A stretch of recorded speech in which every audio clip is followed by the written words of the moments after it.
Imagine waiting 5 years for one single night. Imagine the whole world watching you, waiting to see if you still have it.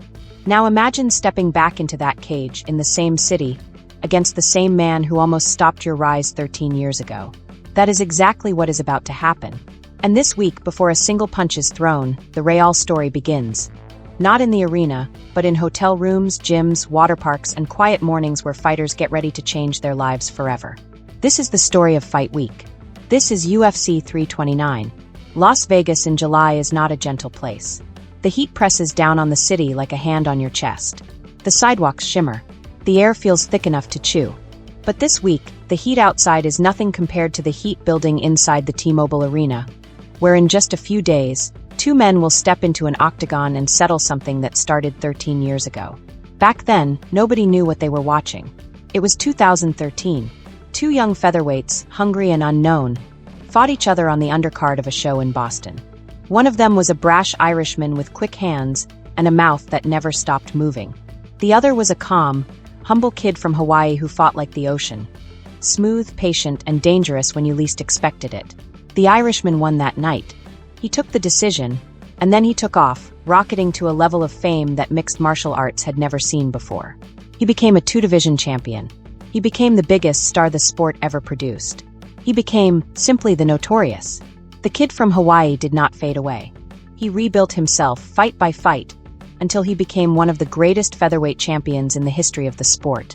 When his championship days ended, he found new life fighting anyone, anywhere, becoming the toughest, most respected fighter fans could ask for. They call him blessed, and honestly that name fits because watching him fight always feels like witnessing something rare.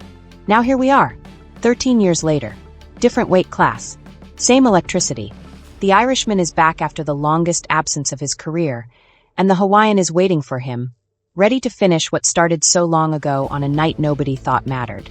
But before we get to fight night, we have to go back a few days. We have to go back to the beginning of Fight Week, when the cameras start rolling and the mask starts slipping, just a little, revealing who these fighters really are when the bright lights aren't on them yet. Let's start where the story always starts, with an arrival. Somewhere between the desert and the Strip, past the towering hotels and the flashing signs, there is a small pocket of Las Vegas that locals lovingly call the Ninth Island. It's not on any map with that name, but if you know, you know. It's where the Hawaiian community in Las Vegas gathers, where you can smell shoyu chicken cooking on a grill, hear ukulele music drifting from a porch, and feel a warmth that has nothing to do with the desert sun. For one fighter this week, this small neighborhood isn't just a nice stop on the way to fight night. It's home away from home. It's where he lands first. When he steps off the plane, there's no dramatic entrance, no fireworks, no music playing. Just a tired traveler with a bag on his shoulder and a fight on his mind. But watch his face closely as he gets closer to that neighborhood. Something shifts. His shoulders relax. His eyes soften. This is a man who has fought all over the world, who has bled in cages from Brazil to New Zealand. But there is something about pulling into this little slice of home that resets him completely. He doesn't waste time getting comfortable, though. Within hours, he's lacing up and walking into the gym. The mats are worn. The mirrors are a little foggy from years of sweat. But this is where he belongs. As he starts moving through his drills, you can see the discipline in every step. This isn't a man chasing youth or trying to prove something to strangers on the internet. This is a veteran doing what he has always done, grinding, refining, sharpening the same tools that carried him through featherweight glory and years of brutal wars at a higher weight. He shadow boxes in front of the mirror, throwing combinations that look effortless but are the result of thousands and thousands of repetitions. His coaches watch closely, calling out small corrections. A slight adjustment to his hips. A reminder to keep his chin tucked. Small things. But in a fight like this, small things are the difference between victory and disaster. Someone asks him, almost casually, how he feels heading into Fight Week. He doesn't hesitate. Time to put in the real work now. That's it. No trash talk. No dramatic promises. Just quiet focus. Because he knows something that a lot of fighters forget. The loud talking happens outside the cage. Inside the cage, only preparation matters. And preparation is exactly what fills his days this week. Training sessions that stretch for hours. Recovery sessions afterward, ice baths, stretching, quiet moments where he closes his eyes and pictures what's coming. He knows what's waiting for him on Saturday night. He knows the man across the cage from him is not just any returning veteran. This is the biggest spectacle the sport can produce. A former two-division champion stepping back after years away, carrying all the hype and the doubt that comes with it. Some say the years away will show. Some say time catches up to everyone eventually. But right here in this gym, none of that seems to matter. There is only the next rep, the next round, the next small improvement. As the sun begins to set outside, painting the sky in shades of orange and pink over the desert, he wraps up another training session, wipes the sweat from his face, and heads back toward that small neighborhood that feels like home. Somewhere in that quiet return trip, in that short drive between the gym and the porch, you get the sense that this fighter has already won the hardest battle. The one against distraction, against ego, against everything that tries to pull a fighter away from the only thing that matters this close to fight night. But not every fighter this week is spending his time so quietly. Across town, in a completely different mood, another fighter is proving that intensity doesn't always look the same. This man has built an entire career on being loud, chaotic, and impossible to ignore. He talks fast. He moves fast. He seems to live his entire life at double speed, like someone hit fast forward and forgot to hit play at normal speed again. This week, in between training camps and media obligations, he finds himself at a water park. Not because someone told him to relax, not because his team scheduled downtime, but because that's simply who he is. He seeks out fun the way other people seek out silence. While most fighters are locked away in gyms, sweating out every ounce of anxious energy, he's climbing to the top of a towering waterslide with a grin on his face that could light up the entire desert. He hesitates for just a second at the top, looking down at the drop below him, and then he lets out a laugh and throws himself down the slide. Water sprays. He comes up laughing, shouting something to his friends, completely unbothered by the pressure of fight week hanging in the air. It would be easy to mistake this for a lack of seriousness. But that would be a mistake. Fighters like this one carry an incredible amount of pressure on their shoulders. Not just the pressure of winning, but the pressure of being must-watch television every single time they compete. Some fighters deal with that pressure by locking themselves away in silence. He deals with it by refusing to let the pressure change who he is. If he's going to fight the biggest fight of his career this weekend, he's going to do it as himself, loud, playful, and completely fearless, both in the cage and on top of a water slide. Later that day, when the sun starts to dip and the water park empties out, he heads to the gym, and the switch flips instantly. The grin disappears. The playful energy channels itself into something sharper, more dangerous. He drills combinations with an intensity that makes it clear. The fun outside the gym is not a distraction from his focus. It's part of what fuels it. He has a tough task ahead of him this week, stepping in against an opponent who has become one of the most feared strikers in his division. A dangerous finisher who has ended fights in violent, decisive fashion. But watching him train, watching the way he moves with confidence rather than fear, you start to understand something important about fight week. Confidence doesn't always look like silence and stone-faced seriousness. Sometimes it looks like a grown man laughing his way down a water slide 2 days before the biggest fight of the year. Not far away, in a much quieter corner of the city, another fighter is finding his rhythm the old-fashioned way, with his feet hitting pavement before the sun even fully rises.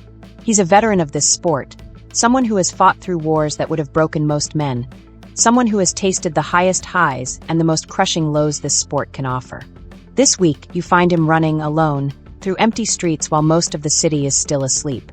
There's something almost meditative about watching a fighter run in silence. No music blasting in his ears. No cameras following closely enough to catch his breathing. Just the sound of his shoes hitting the ground over and over, mile after mile.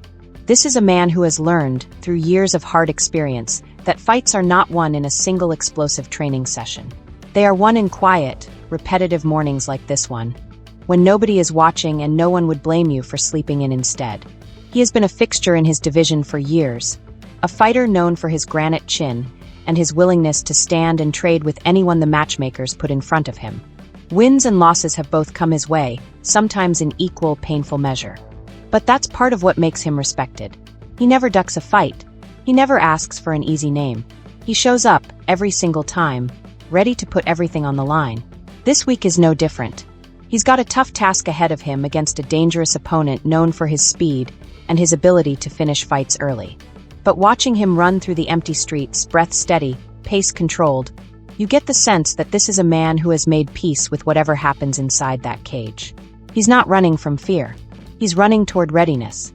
As his run winds down and the sun finally breaks over the horizon, lighting up the mountains in the distance, he slows to a walk, catches his breath, and looks out at the city that will host his next battle. There's no fear on his face, just quiet acceptance of the task ahead, and quiet confidence that he has done everything he can to prepare for it. Meanwhile, across the city, an entirely different kind of story is unfolding. The story of a man stepping into this cage for the very first time. He is not new to competition. Far from it. Long before he ever thought about mixed martial arts, he was already one of the most decorated wrestlers on the planet. A heavyweight so dominant that he claimed Olympic gold, defeating some of the toughest wrestlers alive on the sport's biggest stage. He became a celebrity almost overnight, known for his explosive personality as much as his devastating physical gifts. But wrestling glory, no matter how impressive, does not prepare a man for everything waiting for him in a UFC cage. This week, he's about to find that out for himself. There is a particular kind of nervous energy that surrounds a fighter's debut. It doesn't matter how accomplished you were in another sport. The cage is a different world with different dangers, different rules, and a different kind of pressure. This week, you can see that nervous energy humming beneath his usual confidence. He trains with a ferocity that borders on desperation, like a man trying to squeeze every last ounce of preparation out of the days he has left before the biggest moment of his life. His coaches push him hard. Wrestling drills blend into striking drills. Striking drills blend into grappling exchanges that leave him breathing heavy, sweat pouring down his face. He is a physical marvel built like very few humans on the planet are built, but physical gifts alone will not be enough this weekend. He knows that. His coaches know that. And so every session this week carries an intensity that reflects exactly what's at stake. He is set to face another debuting heavyweight, a man with knockout power that has become the subject of conversation across the entire sport. It is a dangerous puzzle. Two unknown quantities colliding in the cage for the first time, each one representing a massive gamble for the promotion that decided to book them together on one of the biggest cards of the year. Watching him train, you can feel the weight of expectation pressing down on him. Some fans expect him to dominate immediately, to translate his wrestling gold into instant UFC stardom. Others expect the transition to expose weaknesses that wrestling never could. He seems to understand both possibilities are on the table, and that understanding fuels him to train even harder, pushing through exhaustion long after most fighters would have called it a day. As his training session ends and he collapses onto a bench, breathing hard, wiping sweat from his eyes, there's a rawness to the moment that feels different from watching a veteran train. This is a man standing at the edge of something completely unknown, about to jump into it anyway, because that's simply who he has always been. Not everyone chasing greatness this week trains inside a gym with cameras and coaches surrounding them. Some fighters do their most important work in quieter, more private places, places most fans will never see. One fighter this week splits his preparation between the gym and his own home, finding pockets of training wherever he can fit them in. In one moment, he's shadowboxing in his backyard, moving through combinations with sharp precision. In another, he's stretching on his living room floor, focused entirely on his breathing, calming his mind before the storm that's coming this weekend. He is a flyweight, one of the smallest and most explosive weight classes in the entire sport, where fights often move so fast that blinking at the wrong moment means missing something incredible. He's set to face a dangerous, experienced opponent this week, someone who has been must-watch television in his own right for years. The stakes are high, but you wouldn't necessarily know that from watching him move through his home training session. There's a calmness to him, an economy of movement that suggests total confidence in his own preparation. He speaks quietly about his game plan, about staying patient, about not rushing the finish even against a dangerous striker who could end the fight in an instant if given the opportunity. It's the kind of quiet confidence that doesn't need loud declarations or dramatic promises. It simply exists, visible in the way he moves, the way he breathes, the way he prepares in the privacy of his own home before heading back out to finish his camp at the gym surrounded by his team. As the days of Fight Week march forward, all these different stories start to weave together into something bigger. Different fighters, different weight classes, different personalities. Some loud, some quiet, some playful, some intensely serious.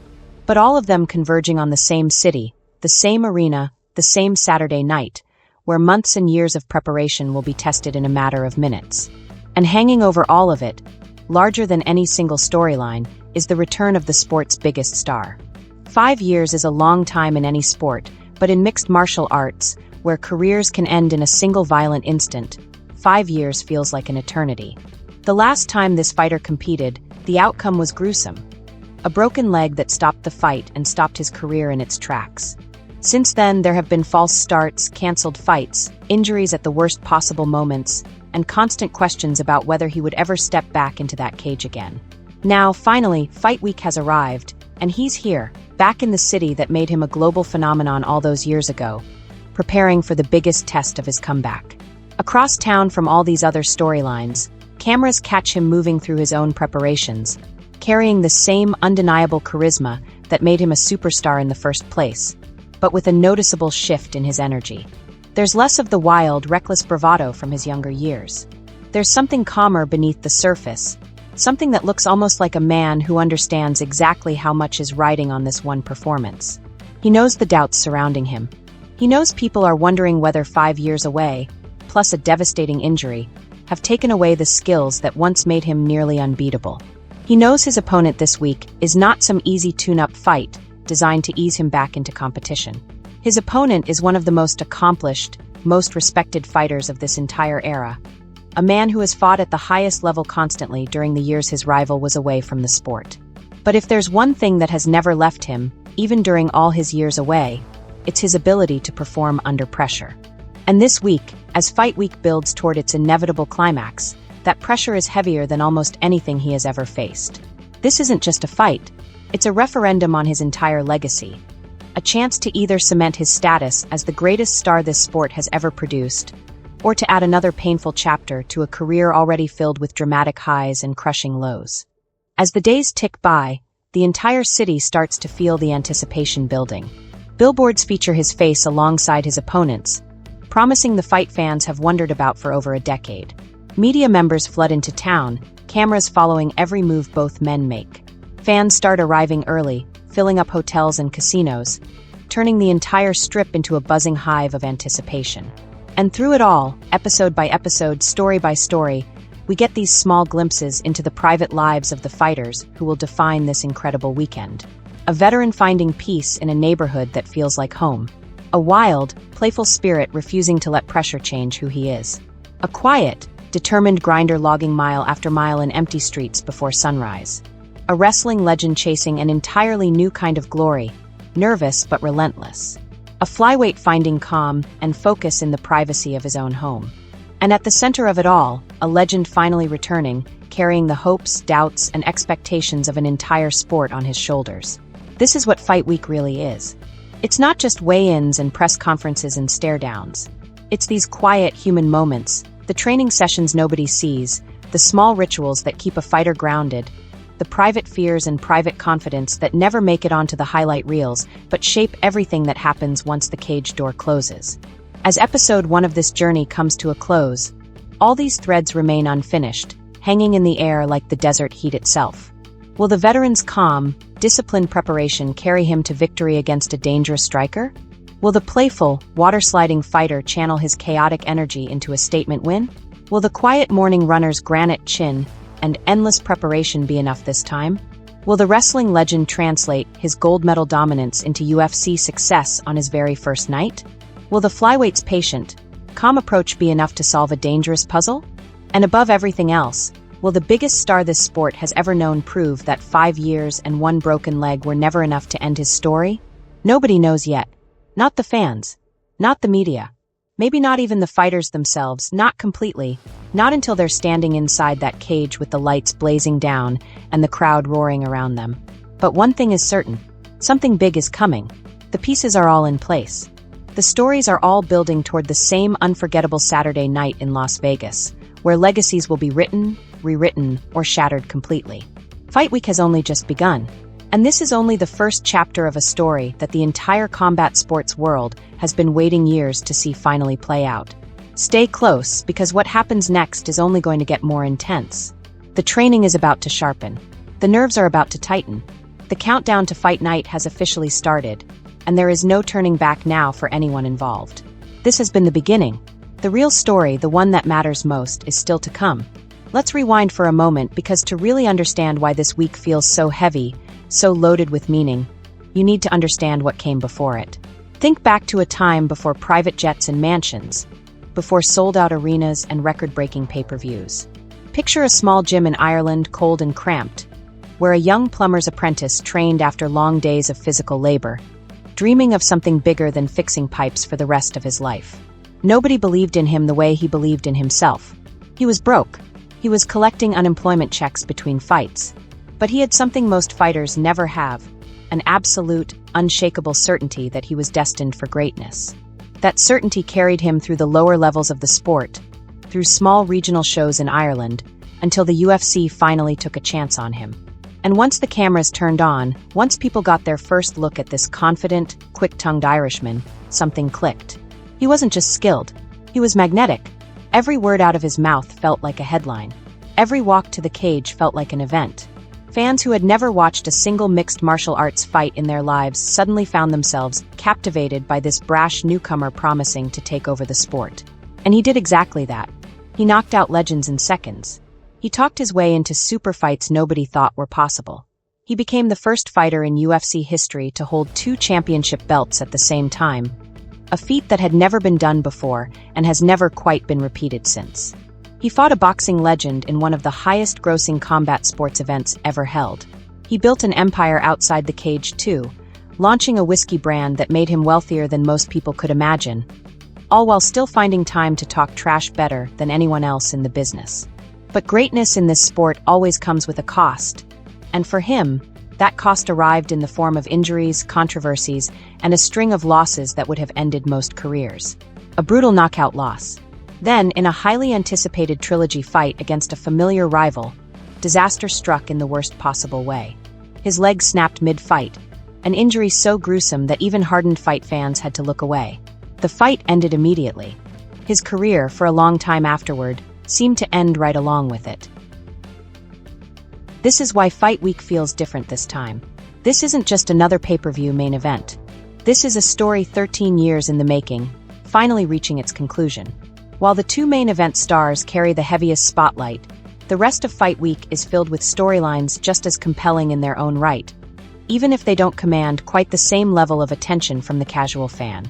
Consider the lightweight showdown further down the card, a matchup between 2 fan-favorite contenders known for putting on absolute wars every time they step into the cage. One of them fights with a calm, technical precision that has slowly climbed him up the rankings, fight after fight, without much fanfare, simply through consistent excellence. The other brings an unpredictable, violent style that makes every one of his fights must-see television. The kind of fighter who might finish things in spectacular fashion at any given moment, or might find himself in a dangerous battle that could turn against him just as quickly. Neither man is guaranteed victory. Neither man is here for anything less than a statement win that could catapult him into title contention.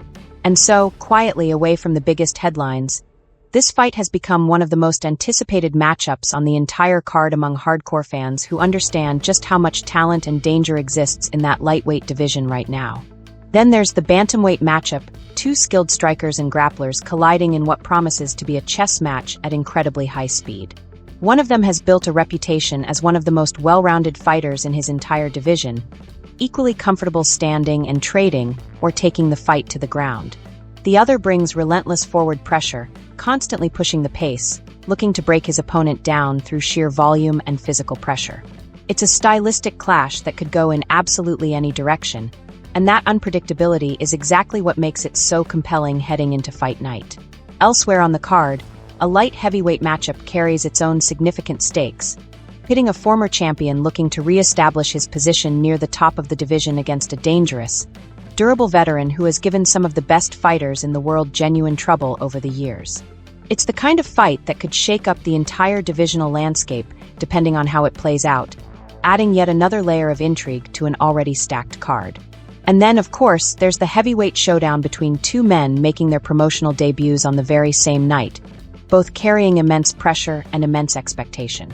One of them arrives with Olympic gold medals and viral fame from his wrestling career, a physical specimen unlike almost anyone else in the heavyweight division. The other arrives with devastating knockout power that has fight fans buzzing about his potential, wondering whether he might be the next great finisher in a division that always seems to be searching for its next must-watch star. Both men know that a win this weekend could launch their entire UFC careers in dramatic fashion, while a loss could set them back before they've even really gotten started. That kind of pressure changes a person during fight week, sharpens their focus into something almost razor-thin, and you can see traces of that pressure in every training session, every media appearance, every quiet moment captured on camera throughout these final days before the bell rings. As fight week rolls forward, all these storylines begin converging on the same location, physically and emotionally. The city itself seems to buzz with anticipation. Casino floors fill with fans wearing shirts featuring their favorite fighters. Restaurants and bars overflow with conversations about predictions, about who has the better path to victory, about whether the legend can truly turn back the clock after everything his body has been through. Fighters start bumping into each other in hotel lobbies, in hallways, at press events, the tension between some rivals crackling in the air, even during brief, polite interactions. Media day arrives and cameras capture every fighter sitting behind rows of microphones, answering the same questions over and over, some offering calm, measured responses, others unable to resist a little bit of trash talk designed to get under their opponent's skin before fight night even arrives. Through all of this, the training never stops. Behind closed doors, away from the media circus, every single fighter on this card continues grinding through the final preparations of a training camp that, for some of them, has lasted for months. Every workout now carries extra weight, extra significance, knowing that fight night is closing in with each passing hour. There's a particular kind of stillness that settles over a fighter in these final days before a bout, a strange calm that comes after months of hard training, when the body has done everything it can do and the mind starts preparing for what's coming.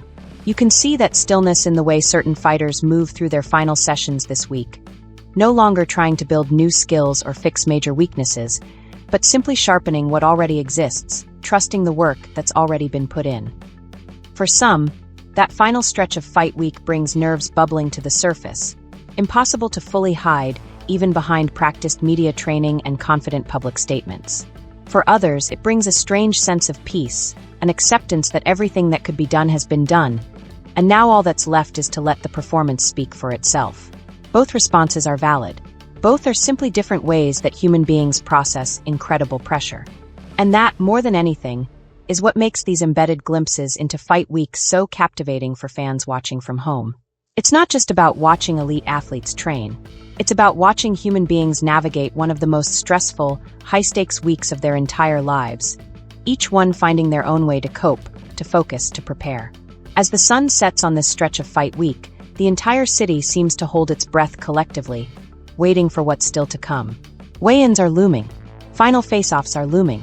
And beyond all of that, Fight Night itself looms largest of all, an event that has been building not just for 1 week, but for years, for over a decade in some cases, finally reaching its boiling point in the desert heat of Las Vegas. Every fighter featured this week carries their own version of this story. Some are chasing redemption. Some are chasing validation. Some are chasing their very first taste of UFC glory. And one, the biggest name of them all, is chasing something even bigger than a win. He's chasing proof to himself and to the entire world that his story isn't finished yet, that 5 years and 1 shattered leg were never enough to write the final chapter of a legend still very much determined to keep writing his own ending. The countdown continues. The pressure builds. And somewhere out there, in gyms and hotel rooms and quiet neighborhoods scattered across this sprawling desert city, every single one of these fighters is putting in those final, crucial hours of preparation, knowing that very soon, all the talking will stop, and only the fighting will remain. This is only the beginning of fight week. But already, you can feel it. Something massive is building towards Saturday night, and once that first bell rings, nothing about this sport, or these fighters' lives, will ever look quite the same again.